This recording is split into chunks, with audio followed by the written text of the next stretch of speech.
오늘 우리에게 주시는 하나님의 말씀은 신약성경 마가복음 14장 1절에서 11절까지 말씀입니다. 마가복음 14장 1절에서 11절까지 말씀 한 절씩 교독하겠습니다.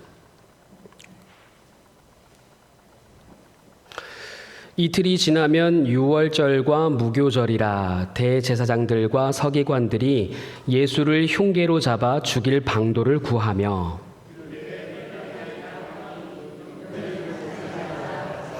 예수께서 베다니 나병 환자 시몬의 집에서 식사하실 때에 한 여자가 매우 값진 향유 곧 순전한 나드 한 옥합을 가지고 와서 그 옥합을 깨뜨려 예수의 머리에 부으니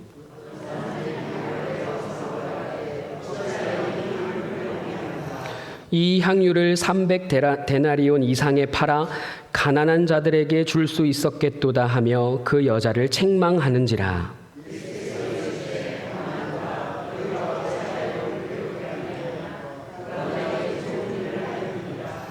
가난한 자들은 항상 너희와 함께 있으니 아무 때라도 원하는 대로 도울 수 있거니와 나는 너희와 항상 함께 있지 아니하리라.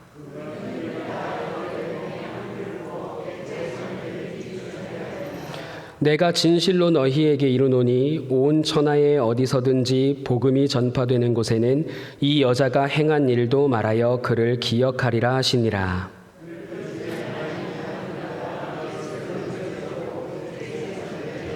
함께 있습니다. 그들이 듣고 기뻐하여 돈을 주기로 약속하니 유다가 예수를 어떻게 넘겨줄까 하고 그 기회를 찾더라. 아멘. 오늘은 예수 그리스도와 이거 읽지도 못하시겠죠? 이게 발음이 어려워요. 호모 프롬프트라고 하는 제목입니다. 이 맥락을 좀 잡으려면 지난 저의 설교를 한번 이렇게 가름을 해야 이제 좀 맥락을 잡을 수 있겠다 싶어서 제가 화면을 하나 준비했거든요. 제가 처음으로 이제 1월 달에 주일 예배 설교를 했던 시간 예수 그리스도와 육각형 인간이라고 하는 제목으로 설교를 전했었습니다. 방송실 그 화면을 좀 띄워주시면 글씨가 좀 작아서 안 보이시겠지만 먼저 보시면 제목이 보이고 그 밑에는 이제 주된 대사입니다. 주님과 함께 있게 하소서. 거라사에 귀신 들린 두 사람에 대한 이야기였고 몰사한 돼지떼에 대한 이야기였습니다. 그래서 그 말씀을 읽으면서 제가 세 가지 어떤 인간이 될 것이냐, 어떤 성도가 될 것이냐, 개인적인 차원에서 말씀을 시작한 겁니다. 그래서 첫 번째, 이미 하신 말씀을 기억하라 그랬어요. 그리고 두 번째는 주님의 허락하심을 따라 살라. 셋째는 주님을 영접한 육각형 인간으로 살라라고 하는 그 세 가지 주제를 드렸었습니다. 이미 하신 말씀을 기억하라라는 것은 주께서 이미 그 귀신 들린 자 속에 있는 귀신에게 명하여 나가라라고 선언하셨다는 겁니다. 그래서 그 말씀을 들으면서 우리도 새로운 무언가를 찾는 것이 아니라 이미 우리에게 주신 복음, 이미 우리에게 주신 그 말씀을 가지고 우리가 살아야 한다라는 것이었습니다. 그것을 기억하면서 하물며 그것이 아주 어린 시절 들었던 유치하다고 여겨졌던 그런 말씀이라 할지라도 한 구절이라도 붙잡고 우리가 살아야 한다. 그렇게 말씀드렸고 그 다음에 이렇게 귀신이 떠나가니까 그 사람이 너무 간절하게 예수님과 함께 있고 싶었던 거예요. 그래서 예수님에게 청하죠. 주님, 내가 주님과 같이 있게 해주십시오. 근데 주님이 허락하지 않으셨어요. 대신에 할 일이 있다. 마을에 가서 이 일을 전파하라. 복음을 전파하라. 그래서 때로는 우리가 원하는 일을 주님께서 들어주시지 않을 때도 있지만 그 허락하심을 우리에게는 최선으로 여기면서 순종하면서 살자라는 거였어요. 자, 그리고 세 번째로 주님을 영접한 사람으로 살자 그랬는데 제가 이때 그 귀신 들린 사람이 마가복음에서는 한 명이었지만 마태복음과 다른 복음서에서는 두 사람이었다는 것을 말씀드리면서 왜 마가는 한 사람만 강조했는가? 둘 중에서 예수님을 영접하고 예수님께 돌아온 사람이 한 사람이었다라는 것을 말씀드리면서 예수님을 영접하고 주님을 전부로 여기는 육각형 인간으로 살자. 모든 것에서, 모든 능력에서 예수로 충만한 사람, 그런 사람으로 살자, 이렇게 말씀드렸습니다. 자, 개인에게는 이 말씀을 드렸고, 그 다음 우리 교회를 향해서 드린 말씀이 있습니다. 다음 페이지요. 예수 그리스도와 공간력이라고 하는 설교를 드렸습니다. 내 안에 거하라 라고 하는 예수님의 포도나무 비유를 통해서 우리 교회가 어떠한 실천사항을 가지고 살아가야 할 것인가, 역시나 세 가지 주제를 드렸습니다. 목적을 분명히 하라 그랬습니다. 목적을 분명히 하라. 여기서 목적을 분명히 하라는 것은 예수님이 하신 말씀에 기반하는데, 너희 기쁨을 충만하게 하려 함이라 라고 하신 예수님의 말씀. 결국 우리 교회가 만들어 가야 할 이 공간의 힘은 기쁨을 위한 것임을 우리가 분명하게 해야 된다는 거예요. 모든 행위, 이곳에서 우리가 함께 찬양하고 함께 기도하고 함께 말씀을 나누는 모든 시간들이 전부 다 하나님께서 허락하신 이 기쁨, 그 기쁨을 나누기 위한 것이다. 이 목적을 분명히 하라는 것이었고, 두 번째는 내가 구하는 모든 것이 사랑이 되게 하라라는 주제였습니다. 무엇이든지 구하라, 무엇이든지 구하라. 이게 내가 원하는 모든 것을 다 응답해 주신다는 뜻이 아니라 하나님의 사랑 안에 거하기 위한 그 범위 안에서 모든 것을 구하라라는 것임을 말씀드리면서, 우리가 구하는 것은 모든 것이 다 사랑이 되어야 한다, 이렇게 말씀드렸어요. 식당에서 밥을 하는 것도, 또 토요일날 화요일날마다 전도를 하는 것도, 이 모든 것들이 결국에는 우리가 구하는 기도 제목들이 되어야 하고, 그 기도 제목은 결국 하나님의 사랑을 구하는 것이다.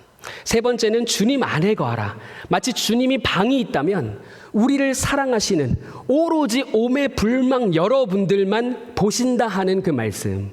여러분들이 처음 세례 받았을 때 고백했던 그 고백, 여러분들이 처음 주님을 영접했던 그 순간을 찍은 사진, 여러분들이 처음으로 드렸던 11조, 이런 것들이 주님의 방이 있다면 그 방에 다 전시되어 있고, 우리가 그 방에 들어갔을 때 정말 우리 아버지가 나를 사랑하시는구나 하는 것을 느낄 수 있는 그런 공간력을 우리가 만들어 나가야 한다, 이렇게 말씀을 드렸습니다. 세 번째로는 월삭기도회 때 제가 이제 말씀을 드렸던 분초사회에 관련된 우리 사회, 여러분들이 일상생활에서 어떤 사람으로 살아야 할 것인가에 대해서 말씀을 드렸더랬습니다. 매체가 곧 메시지다.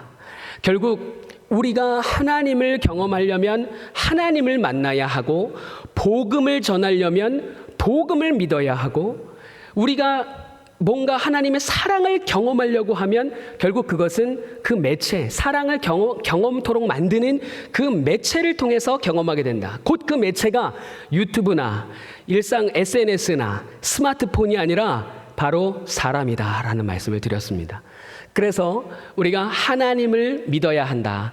다른 것이 아니라 이 하나님을 믿어야 한다. 돈을 믿는 것도 아니고 명예를 믿는 것도 아니고 사회적으로 영향력이 있다 하는 그 무언가를 믿는 게 아니라 하나님을 믿어야 한다, 이렇게 말씀을 드렸습니다. 하나님을 믿어야 하고, 또 두 번째로는 우리가 사회에서 위에서 기도해야 된다, 이렇게 말씀을 드렸습니다. 이 말은 역시나 아까 전에 내 안에 거하면서 사랑 안에 거하라 할 때 기도하라는 것과 맥락이 같죠. 무엇이든지 구하라 그랬어요. 무엇이든지 구하라. 그리하면 내가 이루리라. 근데 그 무엇이든지가 내가 원하고 바라는 그 무엇이든지가 아니라 산이 들리어 바다에 던지라 그랬거든요. 이 말은 내가 사랑을 하는 데 있어서 부족하고 방해가 되게 만드는, 방해하는 그 모든 것들을 제거하는데, 그 제거를 위한 기도이다라고 말씀을 드리면서 그 일을 위해서 기도하자 그랬습니다. 결국 어떤 이념적인 갈등, 세대적인 갈등, 성별적인 혐오와 갈등, 사회 계층적인 갈등, 정치적인 갈등, 국가와 국가 간의 자원을 놓고 싸우는 전쟁, 이 모든 것들이 사라지도록 우리가 기도해야 한다, 이렇게 말씀을 드린 것이죠. 자, 그리고 세 번째로는 용서하라 그랬습니다. 용서하라. 결국에는 하나님을 경험하려면 하나님을 경험하려면 하나님으로 경험해야 되는데 하나님은 역으로 우리에게 말씀하세요. 너희가 만약에 용서하면 나도 너희를 용서할 거다 이렇게 얘기해요. 내가 너희를 용서했으니까 너희도 용서해라 이렇게 말씀하신 게 아니라 너희가 용서하면 나도 너희를 용서할 거야 이렇게 말씀하세요. 그리고 그 본문 마가복음 본문에 11장 마지막 26절이 없음이라고 되어 있는데 다른 사본에서는 너희가 만약 용서하지 않으면 나도 너희를 용서하지 않을 것이다 라고 하는 이야기가 다른 사본에 있다 그랬습니다.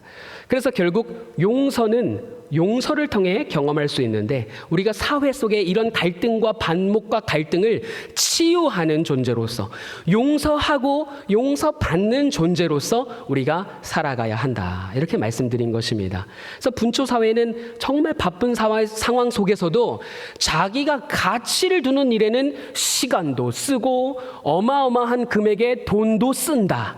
그러면 우리는 어디에 그 가치를 둬야 하느냐? 바로 저 가치에 돈을 우리가 투자를 해야 되고 모든 것에 다 이렇게 하나님을 중심으로 하는 그 가치 중심적인 생활을 해야 한다라는 말씀이죠. 그래서 개인에게, 교회에게, 그리고 우리 사회에게 드리는 말씀을 이렇게 시리즈로 전해드린 것입니다. 오늘은 그에 이은 호모 프롬프트라고 하는 그 제목을 통해서 이제 미래 비전에 대해서 말씀을 드리려고 합니다. 화면은 이제 잠깐 내려주시고요. 호모 프롬프트라고 하는 용어는 신조어입니다. AI라고 하는 이 단어를 이제는 더 이상 저희가 떼놓고 생각할 수 없잖아요. 그 AI가 가지고 있는 어마어마한 능력. 여러분 지금 이 자리에도 디자이너가 있습니다만 AI가 이제 그림을 그리기 시작했어요. 글도 쓰기 시작했습니다. 심지어 설교도 씁니다. 그래서 제가 말씀드렸죠. 이러다가 목사도 없어지는 거 아니냐. 근데 아직 저에게 희망이 있는 것은 AI는 신방을 못합니다. 다만 신학적인 질문이나 인생의 고민에 대해서는 대답을 어느 정도는 해줄 수는 있더라고요. 그래서 아직까지 저는 밥줄 끊길 걱정은 없는 것 같아요. 근데 어쨌든 이제는 우리가 직장 생활을 하던 아니면 새로운 어떤 일을 시작하고 도모하기 위해서는 이제는 이런 AI 기술과 접목되는 것은 이제 필연적인 일이 되어버렸습니다. 하물며 여러분들 스마트폰도 사실은 이제 여러분들이 들고 있는 스마트폰도 그 AI의 기술의 집약체 아니겠습니까? 그러니까 이제 비싼 돈 주고 샀는데 진짜 전화만 하고 문자만 하는 이런 이제 상황들이 벌어질 수도 있잖아요. 근데 그런 기능들을 잘 쓰려면 우리가 또 공부도 하고 배우기도 하고 해야 되잖아요. 어쨌든 이 AI가 가진 그 어마어마한 기술을 다 쓰기 위해서는 그 AI 기술의 명령을 내릴 사람이 필요하다라는 거예요. 어쨌든 AI는 인간이 만들어 놓은 데이터, 정보를 기반하기 때문에 아직까지는 스스로 사유하지는 못해요. 그러니까 그 AI의 명령을 내릴 사람이 굉장히 중요하다 이 말입니다. 그러면 시대가 바뀌어서 지금 이런 고민을 하잖아요. AI가 지금 이렇게 기술력이 마구 발전하는 이 상황 속에서 이미 미국이나 해외에서는 이 AI 때문에 대규모의 감축 기사가 나오죠. 그렇죠? 이미 다 사람들이 잘리는 거예요. 직장에서. 단순한 노동일수록 더 빨리 잘리는 거예요. 이제는 AI 때문에 일자리를 걱정해야 되는데 또 하물며 우리 교회는 이 AI 기술과 관련되어서 우리 교회는 앞으로 어떤 일을 해야 할 것인가? 비중을 따지고 보면 어르신들이 훨씬 많은데 시대는 빠르게 전환되면서 AI 기술이 계속해서 들어오고 있고 그로 인해서 우리 어르신들과 젊은 사람들 간의 간극이 점점 넓어지고 다만 교회는 일을 해야 되는데 어르신들을 위해서는 그러면 어떤 일을 해야 할 것인가? 이러한 고민이 되는 거예요. 조금 더 극단적으로 가면 우리 교회의 존속을 어떻게 해야 할 것인가 이런 고민까지도 할 수 있는 것이죠. 그것이 이제 우리에게 필요한 당면한 질문이 되었다라는 것입니다. 그러니까 새로운 것을 맞이할 때는 항상 갈등이 있기 마련이에요. 여러분 꼭 여기서 신앙생활 40, 50년 하신 분들 아니어도요. 나이 상관없이 진짜 여기 앉아 계신 분들 전부 다 나이랑 상관없이 모든 말하는 거나 생각하는 거나 신앙생활 하는 패턴들이 예전과 너무 다르지 않으세요?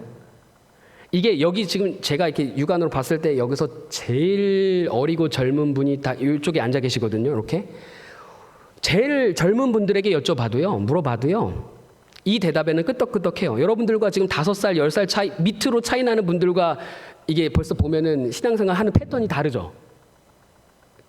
부인하지 마세요. 그게 대답 안 한다고 해서 본인들이 아직까지 나이를 안 먹었다는 거를 자꾸 이렇게 증명할 필요는 없어요. 진짜로 5살이든 단 10살만 차이가 나도요, 벌써 신앙생활을 하는 패턴이 달라요. 그러면은 이제 모여서 이제 회의를 한다든지 교회 일을 도모할 때에도 이미 이 사고 체계가 다르기 때문에 의사 결정 과정에서 굉장한 갈등이 수반됩니다. 그런 상황에서 교회가 화해를 이야기하고 뭔가 이제 화평을 이야기해야 하고 한 마음 한 뜻을 이야기해야 하는데 먼 나라 이야기 같다라는 거예요. 그 간극은 어쩌면 평행선처럼 어쩌면 더 점점 더 멀어지는 것처럼 느껴질 수도 있다 이 말입니다. 이러한 변화가 왔을 때 과연 미래 상황을 놓고 이러한 변화를 당면하는 우리 모두의 자세와 태도는 어떠해야 하는가라는 것입니다. 오늘의 주제는 바로 그겁니다. 미래를 당면하는, 새로운 변화를 당면하는 우리의 태도가 무엇이어야 하겠느냐. 여러분, 마가복음 오늘 14장을 읽었는데 13장 말씀에 보시면 성전 파괴 멸망 예언이 있습니다.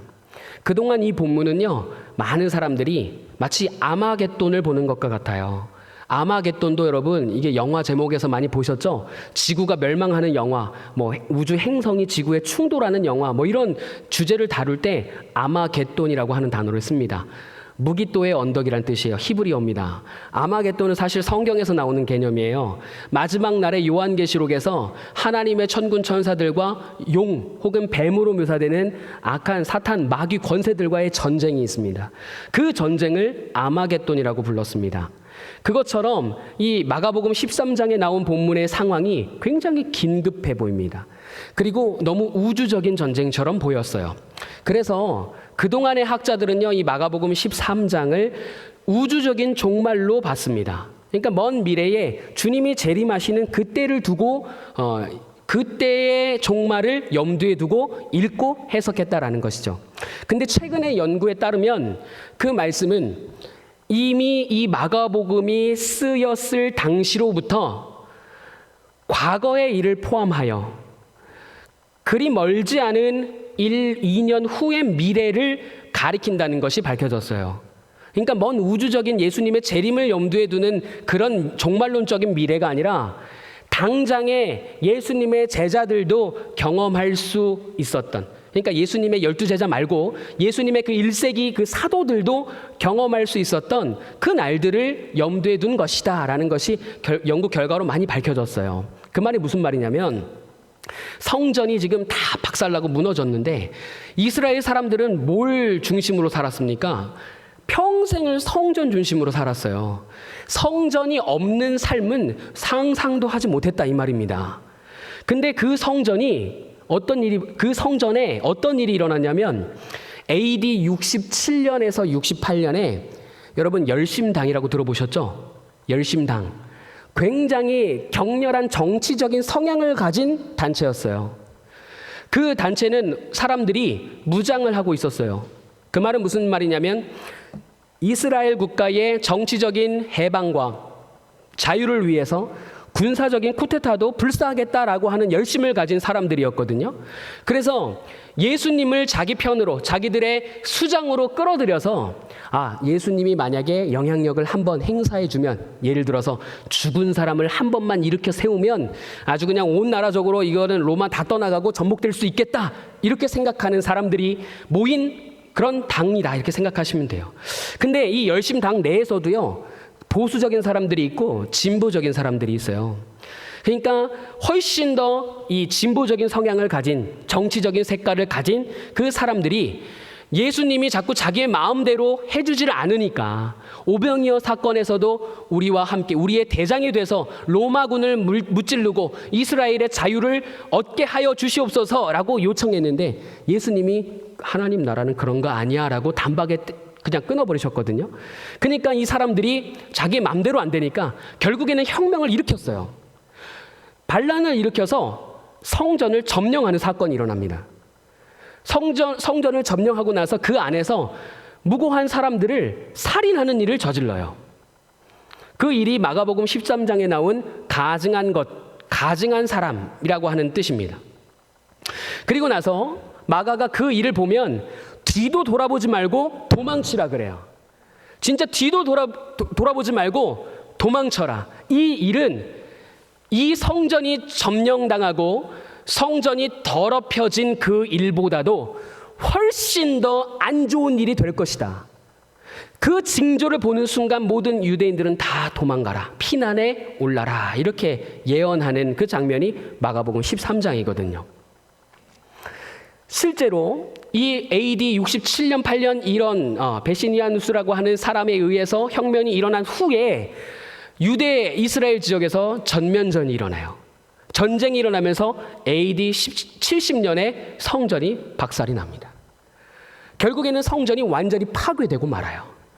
그때 느끼는 그 두려움, 상실감, 혼란스러움, 이거는 과거에도 없었고 앞으로도 없을 것이다 라고 말씀할 정도로 어마어마하게 큰 삶의 변화였습니다.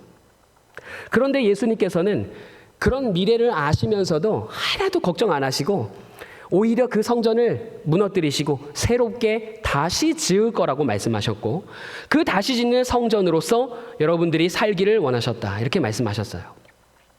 말씀은 이제 성전은 더 이상 고정되어 있는 장소에 있는 것이 아니라 움직이는 성도로서, 교회로서 살아라. 예수님은 그 말씀을 하셨던 거예요. 먼 미래에 일어났던 일이 아니라 이 말입니다.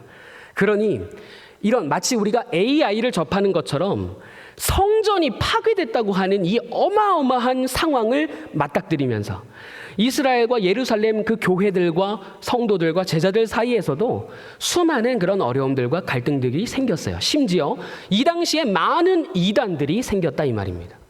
그러니 새로운 변화를 마주할 때는 이런 갈등과 이런 어떤 어려운 반목과 어려운 상황들을 우리가 필시 접하게 될 건데, 그때 하나님께서 우리에게 어떻게 행하기를 원하시는가 하는 것을 그 13장에 이어지는 오늘 본문 14장을 통해서 알아보겠다라는 것입니다. 자, 그래서 이렇게 우리가 변화를 다짐할 때 정말 막막하고 정말 어떻게 할 수 없는, 심지어 어르신들은 어디 가서 이제는 음식도 제대로 시켜 먹지 못하는, 여러분 식당 가서 이제 그 테이블마다 키오스크가 있잖아요. 그렇죠? 그거 놔두고 종업원 불러본 적 있다? 손 들어보세요. 그렇죠? 저도 그랬어요. 그렇죠? 종업원이 되게 짜증스럽게 오는 거예요. 이 동네 식당은 왜 이렇게 불친절해? 하면서 이렇게 봤는데 그분이 뭐라고 얘기하냐면, 이거 있잖아요, 이거 여기다가 주문하면 되지, 바쁜데 왜 부르냐는 거예요. 그래서 그러면 불러서 저 말을 해주지 몰랐잖아요. 처음에 이제 그런 일이 있었어요. 그러더니만 이제 밥이 안 나와. 왜 안 나오지? 하고 기다렸어요. 근데 종업원을 또 불렀죠. 여기 밥이 안 나와요. 그러더니 오 하고 또 신경질을 내는 거예요. 왜 이렇게 신경질을 내나 했더니 옆에를 보세요. 그래서 옆에를 봤어요. 그랬더니 웬 바퀴 달린 로봇가 제 음식을 이렇게 머리에다 이고 이렇게 기다리고 있는 거예요. 저는 그게 제 건 줄 몰랐죠. 그 기다리고만 있었던 거예요. 밥이 안 나오네. 로봇가 갖다 줬는데 나는 사람이 갖다 주는 것만 익숙하니까 로봇가 갖다 줄 거라고는 생각도 못 했어요. 그렇죠. 그러니까 이게 우스갯소리를 하지만 이런 경험들이 이제는 의료 서비스로 계속 확장되고 복지 서비스로 확장되다 보면, 야, 이러다가는 진짜 모르면 죽고 돈 없으면 죽어야 되는구나 하는 상황이 실제로 도래할 가능성이 상당히 높아졌다. 우리 교회가 앞으로 이런 변화를 잘 수용을 해야 할 것인데 우리에게 필요한 것이 무엇인가? 이런 변화가 지금 이 한 집 베다니에 나병 환자 출신 시몬의 집에서 일어난 거예요. 모든 이 사회의 주도권을 쥔 사람들이 함께 어우러져서 식사를 하고 있었다 이 말입니다. 근데 이 자리에 초대도 받지 못한 여인이 왔어요. 초대도 받지 못한 여인이 와가지고서는 기름병을 깨더니만 예수님의 머리부터 발끝까지 완전히 적셔버린 거예요. 이 사건을 두고 사람들이 보는 해석, 그 해석을 우리가 조금 더 분석해보고 들여다보자라는 것입니다. 자, 호모 프롬프트, AI에게 명령 내리는 사람, 곧 사람이 중요하다. 새로운 문물이 생겨도 결국에는 사람이 주도해 나갈 것이다. 결국 사람이 중요한데, 태도가 중요한데, 그와 같은 변화를 감지하는 사람들의 태도를 한번 봅시다. 첫 번째, 이런 사회를 살아갈 때 우리가 호모 프롬프트, 예수님과 관련된, 하나님 나라와 관련된 이 명령 내리는 사람 혹은 지식인으로서 살아갈 때 필요한 첫 번째, 사라지는 기회를 포착해야 된다라는 것입니다. 첫 번째는 사라지는 기회를 포착하라. 새로운 것이 들어오면 거기에 사각지대가 생겨요. 그 새로운 기술에 수혜를 받지 못하는 사람들이 발생합니다. 그 사람들을, 그리고 그러한 기회들을 우리가 유심히 잘 봐야 한다라는 것입니다. 오늘 본문 6절, 7절 말씀이에요. 먼저 6절 말씀 좀 보여주시겠어요? 예수께서 이르시되 가만두라. 너희가 어찌하여 그를 괴롭게 하느냐. 그가 내게 좋은 일을 하였느니라. 지금 여인이 향유를 부은 일을 두고 예수님이 말씀하신 거예요. 가만두라. 너희가 어찌하여 그를 괴롭게 하느냐 하면서 그가 내게 좋은 일을 했다. 지금 좋은 일에 대한 정의가 나오고 있어요. 7절. 가난한 자들은 항상 너희와 함께 있으니 아무 때라도 원하는 대로 도울 수 있거니와 나는 너희와 항상 함께 있지 않을 것이다. 여러분, 주님이 여러분과 함께 하십니까? 저 말씀에 있는데요. 여러분들과 함께 있지 않을 것이라는데요. 어디다 대고 아멘 해야 돼요? 저 말씀에 대고 아멘 해야 됩니까? 주님이 나와 함께 하시다는 사실에 아멘 해야 됩니까? 1년의 과정이 필요한 거죠. 예수님이 지금 제자들과 물리적으로 함께 있을 때는 얼마 남지 않았다는 거예요. 얼마 남지 않았다는 거. 그러니까 우리는 성령께서, 예수님을 통해서 우리에게 오신 그 성령께서 주님과 함께 할 수 있도록 해주심을 믿으니까 아멘 할 수 있지만, 저 말씀에 대고서는 제자들은 어려운 거죠. 저 말뜻을 이해했을까요? 가난한 사람들이 중요하지 않다는 얘기가 아닙니다. 심지어 지금 이 절기를 유월절이라고 이야기하고 있는데, 유월절에 가난한 자를 구제하는 일은 율법에도 명시되어 있을 정도로 엄청나게 중요한 일이에요. 그런데 그와 같은 중요한 일을 뒤로 제껴놔라, 이 얘기가 아닙니다. 오히려 그것보다 훨씬 더 중요한 일이 있는데, 그 일은 주님과 함께하는 시간을 오롯이 기뻐할 수 있어야 된다는 거예요. 그러면 여러분, 우리가 지금 이렇게 새로운 것을 받아들여야 하는 상황 속에서 사라져가는 것들을 주목해야 된다는 거예요. 지난 주간에, 지금 오늘 어제에도 장례가 2건 있었지 않습니까? 우리 주변에 믿음의 선배님들이 이제 이 땅에서의 삶을 마감하고 주님 곁으로 다 가고 계셔요. 또한 시대가 자꾸만, 가정들도 그렇고 축소되고 교회도 자꾸만 축소되면서 함께 신앙생활하는 성도의 숫자들이 정말 초대형 교회들을 빼고서는 모든 교회들이 조금씩 줄어들고 있어요. 특별히 다음 세대 인원은 더더욱 그러해요. 초등학교가 없어지는 것처럼, 중고등학교가 없어지는 것처럼 교회에서도 교회 학교가 없어지고 있어요. 그런 건 똑같다는 거예요. 그러한 시간들을 우리가 소중하게 생각할 수 있는 그런 관점과 태도를 가져야 한다라는 것입니다. 새로운 것이 들어올수록 그 새로운 것을 수용하되 사라지는 것들을 초점을 맞춰야 된다. 여러분 보세요. 지금 이 여인이요, 예수님께 드린 그 기름이 상당한 가격이었어요. 그런데도 불구하고 예수님이 죽으신다는 말씀을 이미 쫓아다니면서 다 들었던 것 같아요. 그 말씀을 기억하고 있었어요.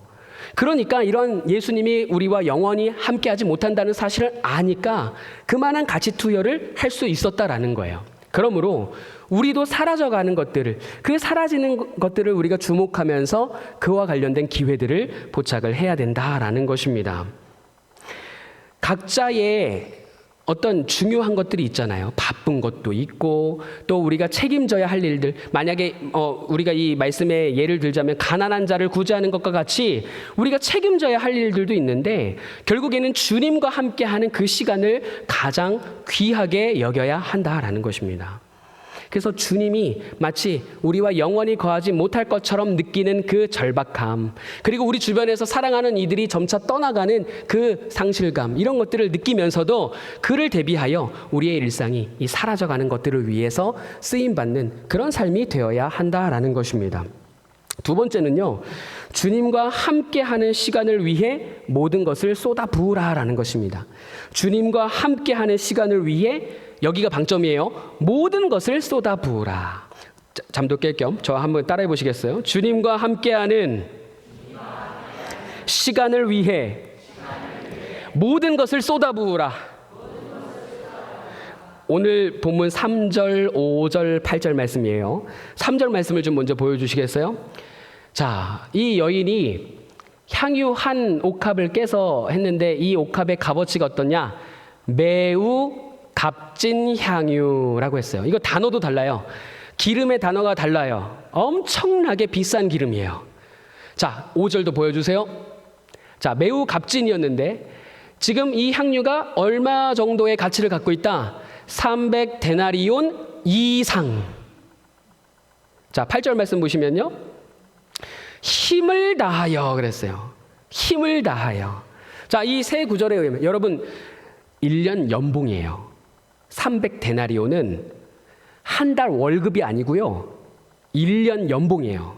자, 여러분들 각자 받으시는 1년 연봉들 그냥 나름의 연봉으로 생각해 보세요. 1년 연봉을 한 번에 쓰신 적 있으세요? 집 살 때 빼고요. 특별히 예수님을 위해서 교회에 1년 연봉을 한 번에 써보신 적 있어요?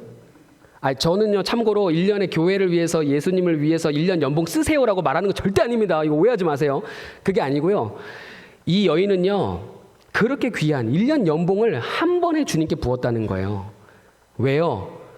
첫째 그랬잖아요. 첫째, 사라지는 것들을, 그 사라지는 기회를 포착하라. 이 여인은 이 식사가 마지막 식사라는 것을 직감했던 것 같아요. 그러니까 그 순간을 잡기 위해서 어떻게 했다? 모든 것을 쏟아부었다라는 거예요. 가난한 자를 구제하지 말란 얘기가 아니라 예수님과 함께하는 그 시간에 가장 큰 가치를 두었기 때문에 모든 것을 다 쏟아부을 수 있었다라는 것입니다. 이 일을 보면서 장내에서 아주 술렁이기 시작했어요. 이 여인이 1년 연봉 되는 그 기름을 깨서 예수님께 부으니까 모든 판도가 바뀌기 시작했어요. 사람들은요, 이 여인을 비난하기 시작했습니다. 뭐라고 비난했어요? 이걸 팔아가지고 가난한 사람한테 나눠줬으면 훨씬 더 많은 사람에게 좋은 일로 쓸 수 있었겠다라고 하면서 예수님 앞에서 굉장히 의롭고 선한 척을 하게 만들어요. 그렇게 하면서 이 여인을 비난했어요. 그리고 율법에 의하면 일정량 이상의 기름을 붓는 것은 매너가 없는 거예요. 예의에 어긋난 거였어요. 근데 지금 한 옥합을 머리끝부터 발끝까지 흠뻑 적시게 부었다니까요. 이거는 거의 예수님을 조롱하는 것처럼 보였을 거예요. 유대인들에게는 엄청난 양을 부은 거거든요. 다른 본문에서는 이걸 예수님의 발에 부어서 머리털로 발을 닦여줬다 그랬어요. 그 정도로 많은 양이에요. 그러니까 모든 것을 다 쏟아 부으니까 이 유대인들이 뭔가 위기감을 느꼈던 것 같아요. 예수님이 뭐라고 하셨어요? 이 여인이 자신의 장례를 준비했다 하면서 비난하고 화를 내는 이 사람들을 뜯어말리고 이 여인을 옹호하세요. 그러니까 주도권을 그동안 잡아왔던 사람들은 예수님의 편에 서고 싶은데 예수님이 이 여인을 자꾸만 칭찬하고 옹호하니까 이게 불안한 거예요. 그러니까 이 여인을 비난하기 시작한 겁니다. 근데 이 여인은 참 아랑곳하지 않았어요. 왜냐하면 그 순간이 마지막이라는 사실을 아주 분명하게 알았기 때문에. 아까 읽었지만 8절 말씀 다시 띄워줘 보시면 힘을 다해라고 하는 단어가 있습니다. 여러분, 여기서 힘을 다해는요, 우리말로 정확하게 옮기면 할 수 있는 입니다. 할 수 있는. 그러니까 내가 지금 할 수 있는 것을 당장 시행하라 라는 뜻이거든요. 할 수 있는 것을 한 거예요, 여인은. 그러니까 여러분들은 이 본문을 보면서도 속으로 이런 생각하시죠?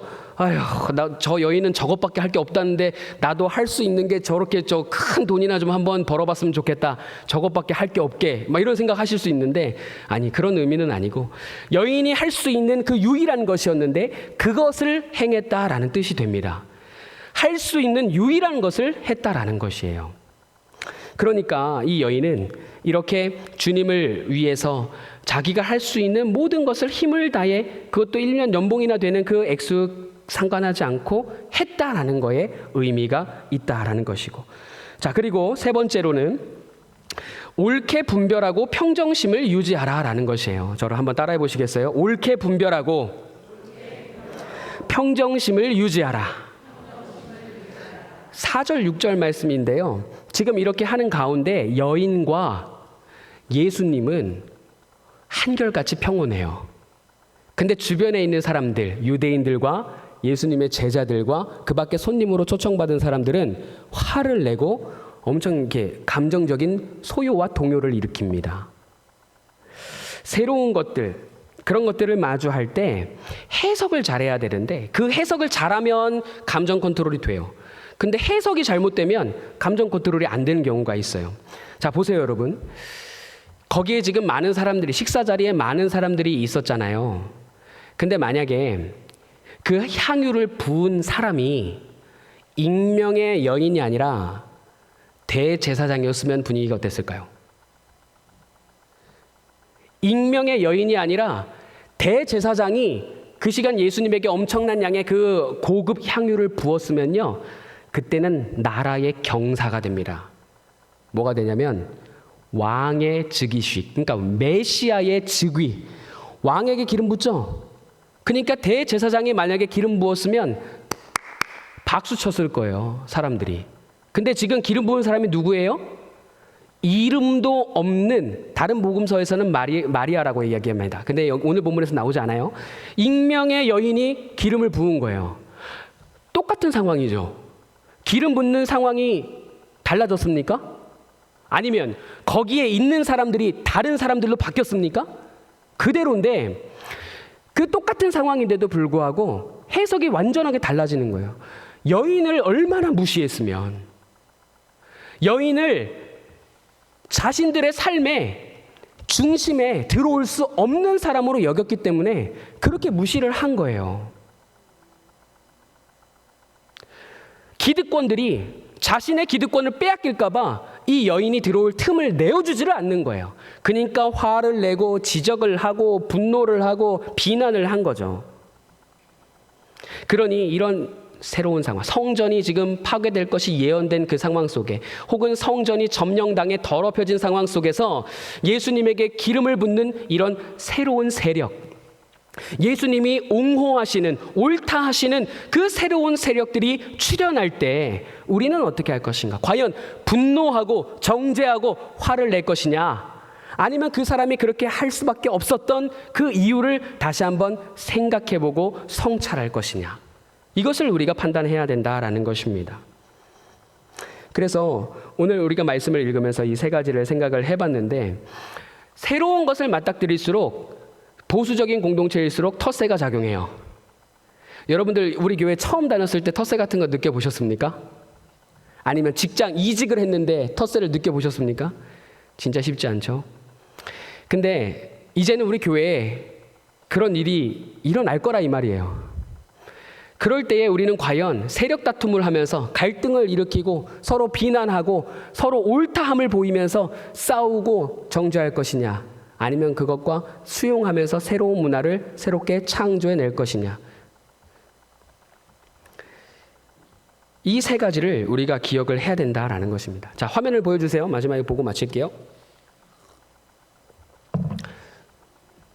자, 오늘 주제 세 가지. 자, 첫 번째, 사라지는 기회를 포착하라. 새로운 것을 당면하는 우리들, 사라지는 기회, 곧 예수님이 물리적으로 함께 하셨던 그 순간을 기억하면서 우리에게도 앞으로 사라질 수밖에 없는 그런 모임이라든지 성경 공부 모임, 그 다음에 뭐 구역 예배, 이런 것들을 예로 들 수 있겠죠. 그런 것들에 우리가 관심을 갖고 다시 회복할 수 있는 그런 마음을 가져야 된다. 둘째, 주님과 함께하는 시간을 위해 할 수 있는, 할 수 있는 모든 것을 쏟아부으라는 거예요. 나중은 없어요, 여러분. 오늘이라고 하는 시간이 가면 이제 없는 거예요. 오늘 우리가 찬양할 수 있을 때 모든 힘을 다 쏟아붓는 거예요. 오늘 우리가 기도할 수 있을 때 모든 것을 쏟아붓는 거예요. 내가 주님과 함께하기 위해서라면 모든 것을 아낌없이 다 하는 거예요. 세 번째는 옳게 분별하고 평정심을 유지하라. 결국 이것은 해석의 문제인데 새로운 것을 받아들일 때에 정말 하나님의 말씀으로 분별하고 옳게 해석하고 또 우리가 서로 분내지 않고 화내지 않고 정죄하지 않고 비난하지 않으면서 우리의 평정심을 유지하는 일이 중요하다. 이 세 가지가 오늘 말씀에서 찾아볼 수 있는 교훈이다라는 것입니다. 자, 마무리합니다. 여러분, 하나님의 나라의 능력이 만약에 AI 기술이라고 보면 우리가 다 프롬프터예요. 하나님 나라의 능력을 끄집어내는 명령자로서 우리는 무엇을 구해야 하느냐? 주님은 많은 사람을 구원해서 하나님 나라로 인도할 방도를 찾았습니다. 그리고 결국 그를 위해 죽음을 향해 걷고 계셨습니다. 그 자리에 계신 주님이에요. 자, 그의 반면에 제사장들과 유대인들은 뭘 찾았습니까? 오늘 말씀 보면 유다를 포함해서 예수님을 죽일 방도를 찾았다 그랬어요. 예수님을 죽일 방도를 찾았다. 그렇게 명령하니까 뭐가 나왔어요? 배신과 아첨과 뇌물과 이런 것들을 열매로 얻었다 이 말입니다. 자, 열심 당원들은 어떻게 했어요? 자신들의 방식으로 자유와 해방을 얻기 위해 성전을 점령했어요. 그 안에서 살인했어요. 가증한 것들이 그 죄인들이 지성소를 지나나등이 만들었어요. 이것도 옳은 방식이 아니었다라는 거예요. 자, 마지막으로 이 여인은 뭘 했습니까? 여인은 주님에게 가장 필요한 일, 주님에게 가장 필요한 일을 구했어요. 그리고 나서 향유를 붓는 일이 주님에게 가장 필요하다는 것을 알게 됐어요. 그리고 모든 것을 쏟아 부었어요. 이렇게 되기까지 예수님을 따라다니면서 예수님의 행적과 말씀을 마음에 새기고 곱씹고 자기를 반성하고 뉘우치고 성찰했을 것입니다. 그 말씀을 새겨놨으니 예수님이 죽으시는구나. 인류를 위해 죽으시는구나. 그렇다면 내가 그 죽음을 기념하리라. 그러니 향유를 갖다 부었다 이 말입니다. 결국 어떻게 됐습니까? 지금 누굴 기억해요? 사람들을 기억합니까? 이 여인을 기억합니까? 이 여인을 기억하라 하셨어요. 주님께 가장 필요한 것을 구했던 그 여인에게 함께 기억되게 하는 그 은혜와 그 은총을 주님께서 허락하셨다.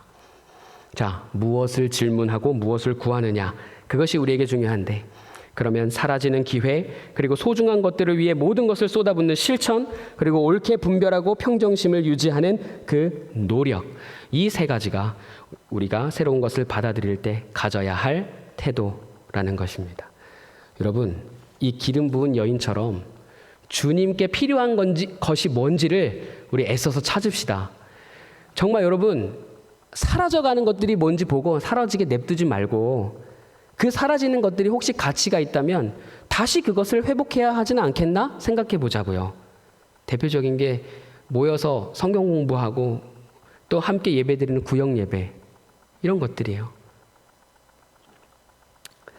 자, 그래서 우리가 이 세 가지를 기억하면서 기도할 때 하나님께서 오늘 우리에게 이러한 은혜, 결국엔 새로운 문명을 10분 잘 활용할 수 있는 질문하는 자, 그리고 성찰하는 자, 또 하나님께 가장 필요한 것이 무엇인지를 구하고 찾는 자, 그런 사람으로서 세워지시기를 주님의 이름으로 축원합니다. 우리 함께 기도합시다.